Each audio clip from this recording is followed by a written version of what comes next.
Hello guys, another battery repair. Cheap scooter,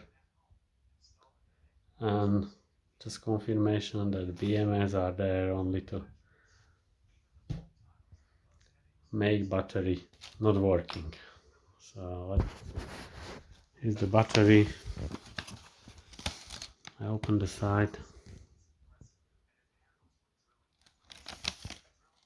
Minus resistor sensing the current.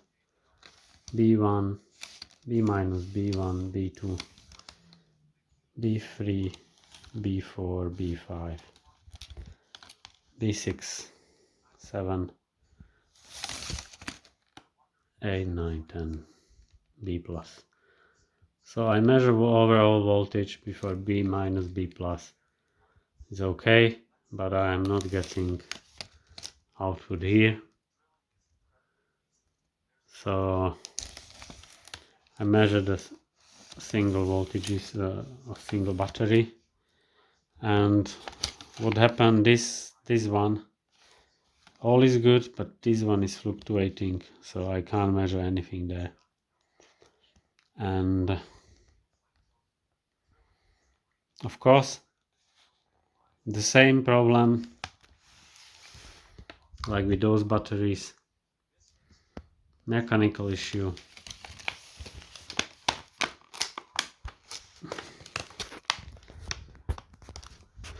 Broken, I don't know how to pronounce this,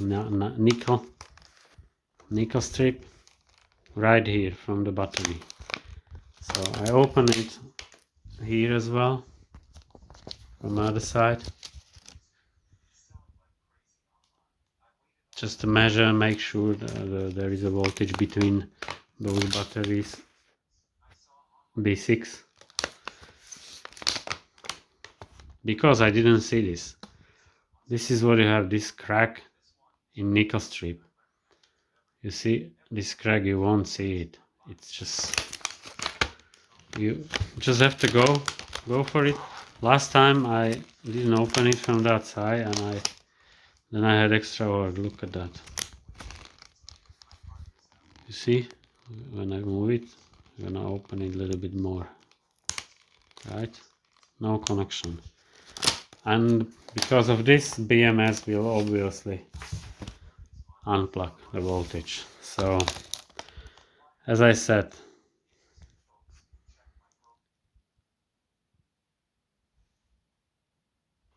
this is just make sure you are on the safe side. As I said in my previous video, this battery was flooded with water, so BMS gone. The cells, basically the water get in these first 3 cells and last 3 cells. I'm not sure how the water damaged the cells. I'm not sure if the water, maybe. I know this pressure valve, maybe they are not waterproof. That's only a thing I can imagine, because actually one cell was good. 2 of them were infinite resistant, and one of them was good. On the other side, all 3 were short, which makes sense if this is on the top, this is screwed to the scooter, you see here. This is on the top, so more water was down. So the other one was flooded, so I can imagine that was short. So this one wasn't short, but water leaked through them, and one of them was good. 2 of them were infinite resistance. So I guess these pressure valve, or maybe these batteries are cheaper batteries, and pressure valve is not that good. But I guess the water went inside, and the water shouldn't be there, you know, there shouldn't be even oxygen due to humidity. If you, for example, if you weld this on the minus side and you weld it with too strong current, you can poke the hole inside. If there is a hole, the battery will be gone, because there's going to, it will work for a while, but then oxygen will get in, humidity, and I believe that's gonna damage the lithium and all this good stuff there. I don't know exactly theory, but anyway. So this one, I will replace these cells. I'm gonna use it without BMS. That's how I was using battery for more over the 10 years. There is only diode, the black, you see this black small fin is charging. There is a diode for charging, and then deeper, you probably don't see it, there is a fuse. You can see a little bit of silver there, that fuse. Yeah, you probably can see it, probably not, sorry. So the fuse is on the plus, and yeah, now maybe you can see it a little bit. Is the middle of the fuse, big fuse. I'm not sure, maybe 13 amps, maybe 2 times 13 amps. I'm just using normal fuse, and that's how I use it, and I had no problem. I was using bike with trailer 200 kilograms every day, and I did 1,000 cycles on the battery in, let's say, 2 years or so. So there was lots of batteries went there, but it did the job. And I use it like this because if the cells are the same, you have no issue.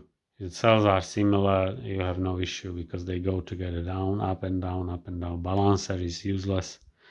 These balancers are absolutely useless. If you want balance a little bit more, it will take days, and fully charged, it only balance when the battery is fully charged, as I said. Balancers are most of the time, faulty balancer will damage the cells. Probability that the balancer will save the chance is almost zero. Most of the time balancer has got a fault and will discharge and damage the cells. If you don't have balancer, your battery will most of the time last way longer than with balancer. Basically balancer is culprit. And in this case, you see that electronic, the wrong contact here, and all battery is basically trash. I bought this battery, I don't know, it's not working for, I don't remember, 25 pounds or something like that. So it's got 30 good cells. So how much is that? Yeah. But it's literally new battery, and as I said, it was cheap, 25 pounds or something like that, for quality battery which can pull. The current is really high from them, so easy repair. Again, broken nickel strip. I don't know how many repair like this. I haven't seen any actually, but I am not watching YouTube a lot, so apologize for that. I've seen how they repaired one battery was faulty and they replaced one battery or so. But as I said, I'm gonna use this with my bike, which I used for 10 years. And yeah, it was original bike which failed after 2 years. I bought that second hand, and of course it failed because the water was leaking in the wires. Standard situation. New bike from Halford, 700 pounds or so. Battery wrong contact. In about 1 year, the contact just crumpled contact. It just burned because the connection get worse and worse and worse. And I've heard some people had the Halford bike, and because because the contact was there wrong, it's just burn everything and the battery catch the fire. I heard such a case about half bike, so those batteries are designed to fail. So it's sad. As I said, my bike probably 12 years ago. It was 1-2 year and the wrong contacts due to water. So it was designed like, I repair it and it works for 10 years and you used every day, rain, whatever. So this is sad situation that things like this basically don't do the job for very long, and then those are good things, they save environment, but unfortunately. Anyway, I hope this helps somebody, encourage somebody. You see that easy fix, nickel strip, cutted nickel strip. In this case I'm gonna solder. I'll probably solder this. You see this, I just cut them because now I have to remove them from the other side. I didn't want to cut this, so I cut them not a very nice way anyway, but I'm just charging. I got the same battery here, charge them the same voltage and plug them in. Probably I will solder in. I'm not sure. I got a welding machine for I said I don't have. I have it for 1 year. It needs some assemble. It was from China, and I haven't used it. So I said I don't have it because I never tried. But I should probably do video how will I assemble that thing, because it came like parts. No clue. So maybe I will have time. I will do that video. Guys, thanks for watching. I hope it helps somebody.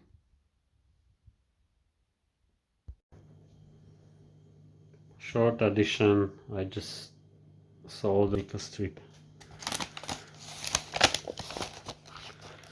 As I said in last video, soldering is soldering, but you can't solder the wire. You can if you use if you crimp those soldering things on it, but yeah, if you do that, it's mechanical contact. So I solder this over, but as you can see here, I put in a wire as well. So there is a wire going over it. So if it crack, that wire probably can survive. And yes, actually those two cells around, I got probably 100 millivolt more because it was unplugged for a while. And yes, I have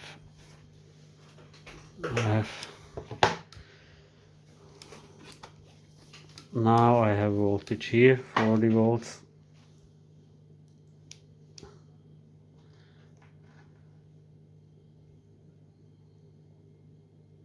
Boom! 39.27, 39.28. So I will test it, and after test I will close it. So I will take it on my bike, electric bike, and that's it. And yeah, I noticed, you see they use this, I think it's like thermoglue, not sure how they call it. You see, it's not silicone. I think it's that glue which you can warm up and remove them. So I don't like it because if you have a look, here is the thermoglue inside, and it's just running around, right? So it didn't really hold the cells. So if the cells move, more the cells move, worse for the battery and this nickel strip. Movement of the cells, that's gonna kill your battery. And I'm gonna capture this as well here. Maybe I just do this video mainly for myself or future. For example, this battery, okay, SW 18650 35 HP, and there is 21 I01C. And then there is number, looks like serial number. You can see it on this one. So who knows what does it mean? I don't know. 21 here will be probably the date. Here is something similar, but here it is 18650 dash 2500 milliampere hour, and it's got 21E10, so it's probably not the date, because it's very similar to the other one. The other one's got 21I10, so and this one in addition has got 21F 25-1, so maybe one of them is date, one of them is serial number, but because this 21E10 is similar to this 21, it's probably, that doesn't mean that. Maybe you can use that QR code. There is not QR code here, but there is this barcode. Okay guys, so again,